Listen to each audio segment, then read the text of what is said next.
అందరికీ నా నమస్కారాలండి. ఇప్పుడు మీరు చూస్తున్నది ఇంటర్మీడియేట్ ఫస్ట్ ఇయర్‌కి సంబంధించినటువంటి కొత్తగా మారినటువంటి సిలబస్ ఉన్న ప్లేలిస్ట్‌ని మీరు గమనిస్తున్నారు. అండ్ టోటల్ ఏవైతే గ్రామర్ గ్యాలక్సీ కావచ్చు, గ్రామర్ టోటల్ కానివ్వండి, పాఠ్యాంశాలు కానివ్వండి, అన్నీ కూడా మీరు లైన్ టు లైన్ ఎక్స్‌ప్లెయిన్ చేయబడిన అన్నీ కూడా ఇందులో ఈ ప్లేలిస్ట్‌లో అయితే ఉంచబడ్డాయి. మీరు గనక మొబైల్‌లో చూస్తున్నట్లయితే ఐకార్డ్స్ ఇక్కడ మీకు వస్తూ ఉంటాయి. వాటి ద్వారా యాక్సెస్ చేయొచ్చు. లేదా ఎండ్ స్క్రీన్స్ ఉంటాయి. ఎండ్ స్క్రీన్స్ ద్వారా కూడా మీరైతే యాక్సెస్ చేయొచ్చు. ఈ విధంగా ఎండ్ స్క్రీన్స్ వస్తాయి. లేదా టైటిల్ ఉంటుంది. ఈ వీడియో టైటిల్ క్లిక్ చేస్తే డిస్క్రిప్షన్ ఓపెన్ అవుతుంది. అక్కడి నుంచి కూడా మీరు యాక్సెస్ చేయొచ్చు. లేదా సింపుల్‌గా లింక్ అని గనక కామెంట్ సెక్షన్‌లో అడిగినట్లయితే నేను ఖచ్చితంగా మీకు టోటల్ ప్లేలిస్ట్ లింక్ ప్రొవైడ్ చేయడం జరుగుతుంది. ఇప్పుడు మనం ప్రతి పాఠ్యాంశంలో ప్రశ్నలైతే అడగడం జరుగుతుంది. చూడండి, comment on the title of the malady of over thinking by Jerome K Jerome are maladies of overthink limited to health, explain your view. ఇక్కడ ఇలాంటి ప్రశ్న అయితే ఇచ్చారు. ఎన్ని మార్కులకి ఇచ్చారు అంటే 4 మార్కులకైతే ఇచ్చారు. 150 పదాల్లో రాయాల్సి ఉంటుంది. ఆ విధంగా రూపొందించబడిందే మీరు ఇప్పుడు చూస్తున్నటువంటి ప్రశ్నలకి సమాధానాలన్నమాట. మొదటిది మనం చూసుకున్నట్లయితే మలాడీ ఆఫ్ ఓవర్ థింకింగ్‌కి సంబంధించినటువంటి క్వెషన్‌ని మనం చూద్దాం. ఎవరైనా గానీ ఇప్పుడు మీకు చూపించేటటువంటి లెసన్స్‌లో ఉన్న నోట్స్ కనుక కావాలి అనుకుంటే మీరు అవసరమైతే పర్చేస్ చేసుకోవచ్చు. మీకు ఇక్కడ డిస్క్రిప్షన్ అని ఉంటుంది. ఈ డిస్క్రిప్షన్‌లో మీకు అదిగోండి ఈ విధంగా new intermediate first year English Odyssey 1 all lesson notes అని డిస్క్రిప్షన్‌లో ఉంటుంది. అంటే ఈ వీడియో యొక్క టైటిల్‌ని గనక మీరు క్లిక్ చేసినట్లయితే ఇది ఓపెన్ అవుతుంది.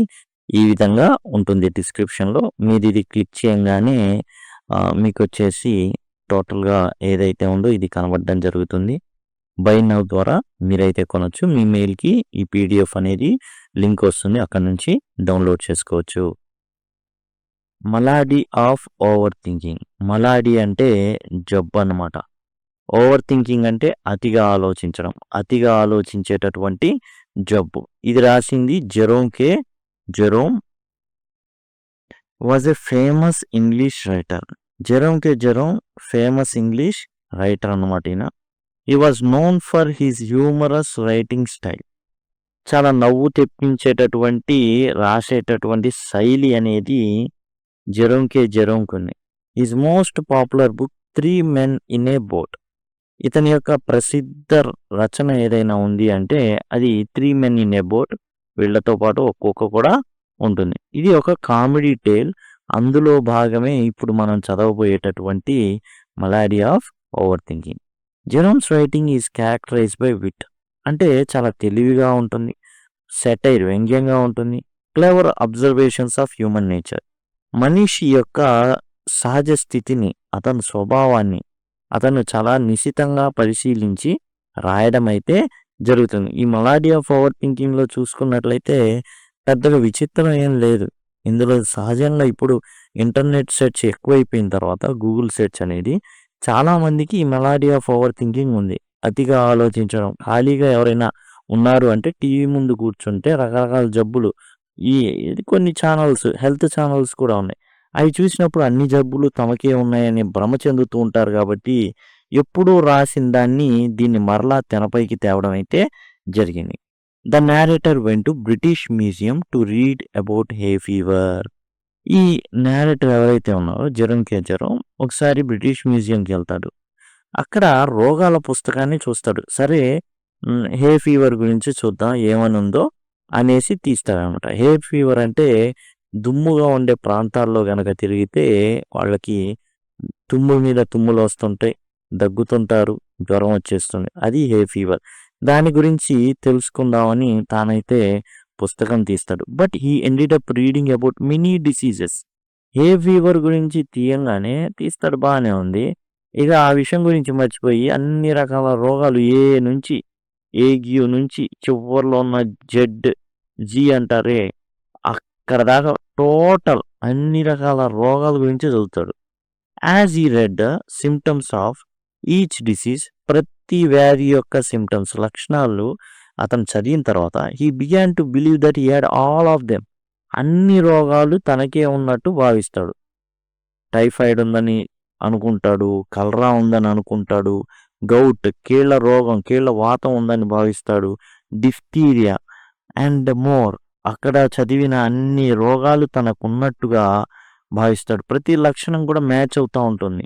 The only disease he didn't have was house మేడ్ని. ఒకే ఒక్క రోగం తనకు లేనిది ఏంటంటే హౌస్ మేడ్స్ని. ఇది ఎలా వస్తుంది అంటే పని చేసేటటువంటి అమ్మాయిలు ఎప్పుడు కూడా వంగి మోకాళ్ళ మీద కూర్చొని నేల తుడుస్తూ ఉండేవాళ్ళు.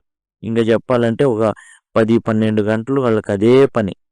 ఎక్కువగా ఆ మోకాళ్ళ మీదే వాళ్ళు ఉంటారు.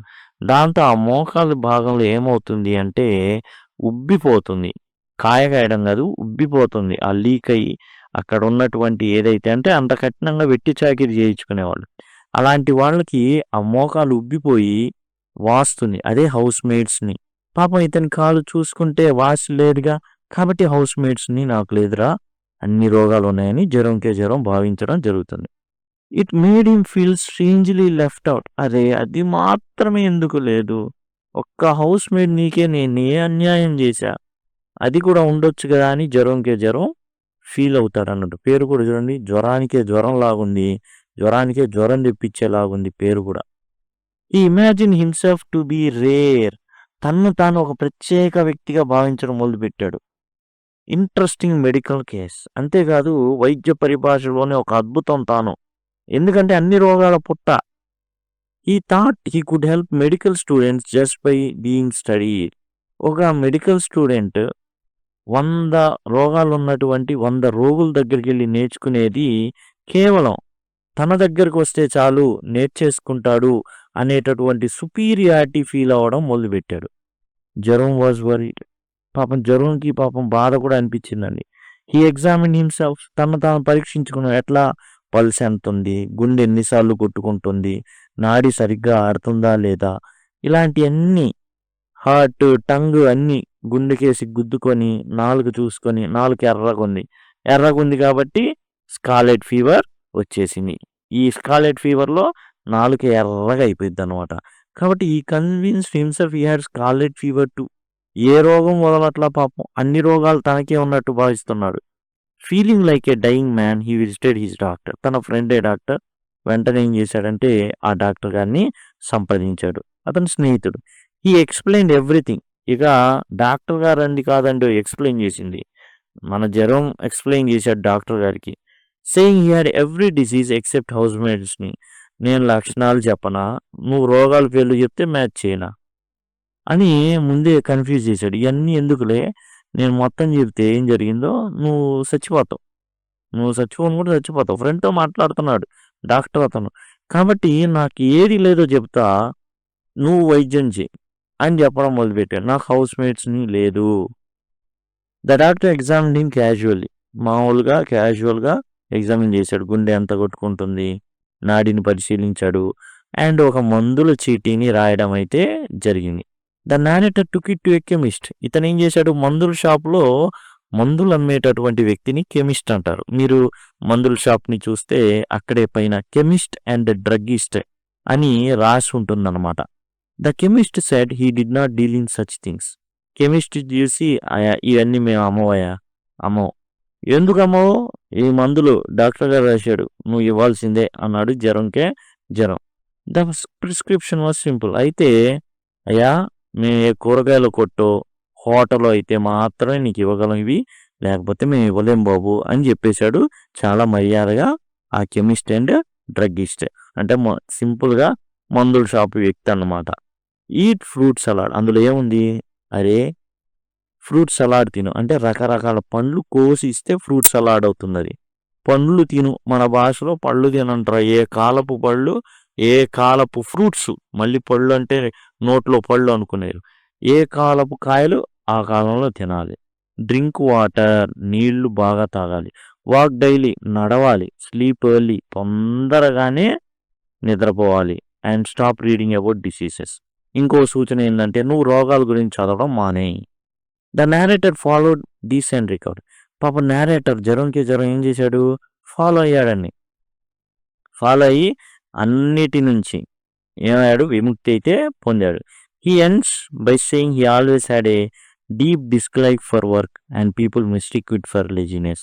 ఇక తన యొక్క పైత్యాన్ని మన మీద నూరడం మొదలుపెట్టాడు మళ్ళీ జెరోమ్. ఏందంటే పాపం చిన్నతనం నుంచి ఇతనికి ఒక లక్షణం ఉంది. అదేంటంటే పని చేయాలి అంటే సోమరితనం, అలసత్వం, అసలు ఒళ్ళు వంగదనమాట. But he believes it was illness. అది పాపం కాలేయంలో సరిగా పనిచేయక, కాలేయంలో సరిగా స్రావాలు లేక, లేకపోతే కాలేయం సరిగా పని చేయకపోవడం వల్ల ఇతనికి అట్లాంటి వ్యాధి ఉందని భావించడం మొదలుపెట్టాడు. అందరూ నేను సోమరిపోతున్నా అనుకున్నాడు. కానీ నేను అలా కాదు, నాకు రోగం ఉంది, లివర్ సరిగా పనిచేయాల. అప్పట్లో వైద్య శాస్త్రం అంతగా అభివృద్ధి చెందకపోవడం వల్ల నా వ్యాధిని ఎవరు గుర్తించలేకపోయారు. కానీ ఇప్పుడు నేను గుర్తించాను, పెద్దయిన తర్వాత నాకు అర్థమైంది. కానీ ఏం చెప్తున్నాడు దీనికి ముందు? Old fashion clams on head cured him better than pills. నెత్తి మీద వేసిన మొట్టికాయలు బాగా పనిచేసినాయి. దాంతో ఆ మొట్టికాయ వేయంగానే అతని లివరు ఓ రేంజ్లో పనిచేసి అతన్ని పని చేయించి ఆ పని అవగొట్టేటట్టు చేసేది. నెత్తి మీద ఒకటి మొట్టికాయ అనమాట. కాబట్టి పాత మందులు మాత్రం చాలా ఎఫిషియెంట్గా పనిచేసినాయి ఈ అధునాతన మందుల కన్నా అని జెరోమ్ ఈ యొక్క ఒక పన్తో ఒక నవ్వుగా చెప్పడం అయితే మనకి జరిగింది. ఇది టోటల్గా అండి. మనకేంటంటే క్వశ్చన్ పేపర్ మీరు చూశారు కదా, 150 వర్డ్స్లో మనం రాయాల్సి ఉంటుంది. సప్లిమెంటరీ రీడర్ అంటే ఎక్స్టెన్సివ్ రీడింగ్ ఏదైతే ఉందో అందులో మాత్రం 300 పదాల పైన మనం రాయాల్సి ఉంటుంది ఆన్సర్ అనేది. ఇవి 150 పదాలు రాయాల్సిన 4 మార్కులు ఉంటాయి. కాబట్టి సింపుల్గా దరిదాపుకి ఏ ప్రశ్న ఇచ్చినా కానీ మనం ఇదైతే రాయొచ్చు. ఇదండి టోటల్గా మెలోడీ ఆఫ్ ఓవర్ థింక్ సంబంధించి క్వశ్చన్ ఏ క్వశ్చన్ ఇచ్చినా రాయే విధంగా ఉండేటటువంటి ఆన్సర్ అనమాట ఇది. Thank you. అండ్ ఎవరైనా అవసరమై ఉంటే పర్చేస్ చేయొచ్చు. టోటల్ నోట్స్ అనేది మీకు అందుబాటులో ఉంది, దయచేసి గమనించండి. Thank you. Thanks a lot.